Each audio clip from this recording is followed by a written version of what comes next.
I suspect many of you are familiar in one way or sense with J.R.R. Tolkien's writings, particularly that of the Lord of the Rings. And one of the many fan favorites in that series is Gandalf the Grey, the wizard. Gandalf is the one who brings all the characters together for The Hobbit and later for the Lord of the Rings. In fact, when the Fellowship is set up to destroy the One Ring of the evil Sauron, it is Gandalf who is appointed the leader of the group. And this group is trying to travel in secret. And so they go through underground passages. And in these passages, they end up being chased by armies of orcs, evil beings that are after them. And through this journey, Gandalf has to extend himself. So he is very weak. And they get to the point, they get to the bridge of Khazad-dûm, and they think that they are safe. And then a great, great enemy, a Balrog, comes out to stop them from leaving. And Gandalf, even though his energy is spent, Gandalf goes to the center of this bridge. He tells his companions to leave, even though they want to help him, because he knows they do not have the strength to be able to stop this beast. And he stands in the middle of this bridge. He tells the Balrog, in the books, you cannot pass. In the films, famously, you shall not pass. And he strikes his staff in the middle of the bridge so it collapses. And just as he's getting ready to escape, the Balrog's whip grabs his foot and pulls him down with it. And all Gandalf can do is think of his companions at this point, as he looks at them before he's whisked to the bottom of the chasm and says, "Fly, you fools."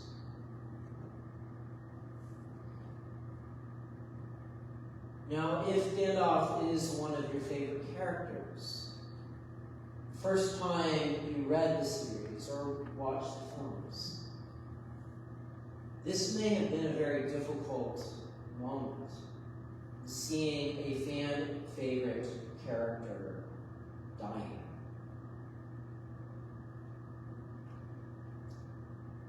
Now, after this, the party gets separated for the Fellowship.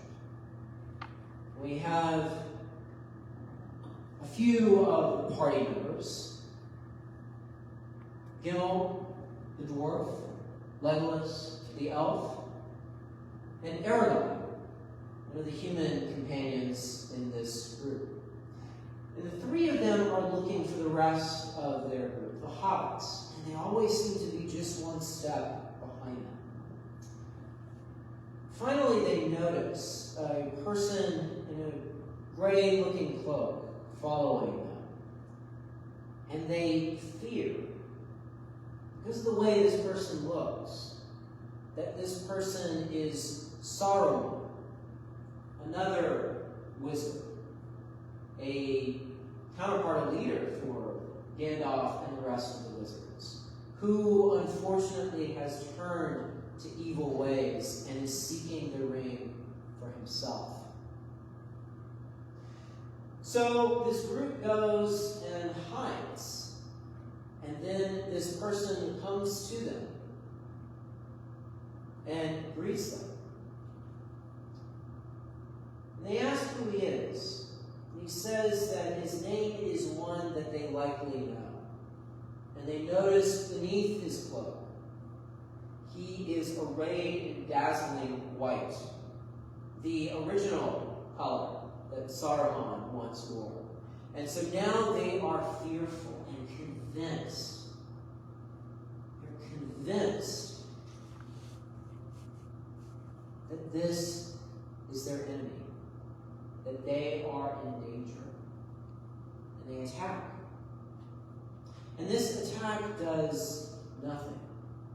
And it is only when this character calls them by their names that they know who it truly is. That this is Gandalf resurrected. And Gandalf tells them a little bit about his journey.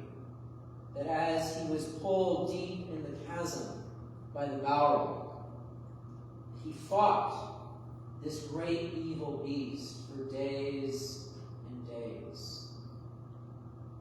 He finally defeated it, but in defeating it, the rest of his own energy was depleted. He moved for a brief moment beyond thought and space. Then he was brought back for his friends to come and find him, his other friends beyond the fellowship, to find him, to restore him, to bring him back to health. Gandalf has been renewed and restored, and is no longer Gandalf the Grey, but is now Gandalf the White, and now has the power to help his friends all the better in their quest to destroy the One Ring, this great evil that has been a plague upon the land of Middle-earth.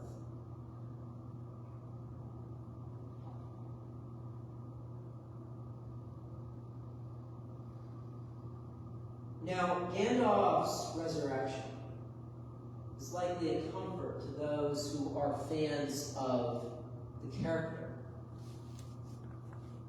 It was also a comfort to his friends, especially when they realized that he wasn't their enemy. He wasn't the bad guy looking to hurt them. And in a way, this is similar to the comfort we see in Jesus' own resurrection. Now, throughout the Triduum, these three services, starting with Maundy, Thursday, and ending tonight with this great vigil of Easter, throughout this journey, we've seen this theme of comfort. This theme of comfort has come with us throughout. We saw it on Maundy, Thursday, with the mandate for which the day gets its name. The mandate that Jesus gives his disciples to love one another as he has loved them. And immediately following that commandment, he tells them that he is sending to them an advocate, the Spirit, a holy comforter, another holy comforter to be there with them. As we move forward through Good Friday, we saw that same Spirit acting as a comforter to us as we experience the death of our Lord on the cross. And now we receive the comfort of Jesus' resurrection, the comfort in knowing that our Lord has returned, and the comfort, too, in knowing that in Jesus' resurrection, we have the hope for resurrection as well. Now, we are very much in need of comfort, and we see this with how Mark's gospel account is laid out. The original ending of this gospel has the disciples in great fear about what has just happened. Great fear, because people don't get resurrected. People don't just vanish when they die. This is something new and different and strange. And this ending that we see in the original manuscripts for Mark, it didn't sit well with the early church.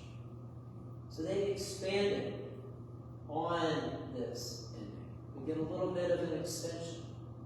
We get a short one and then a more elaborate one, where we see Jesus appearing to Mary Magdalene and to the other disciples.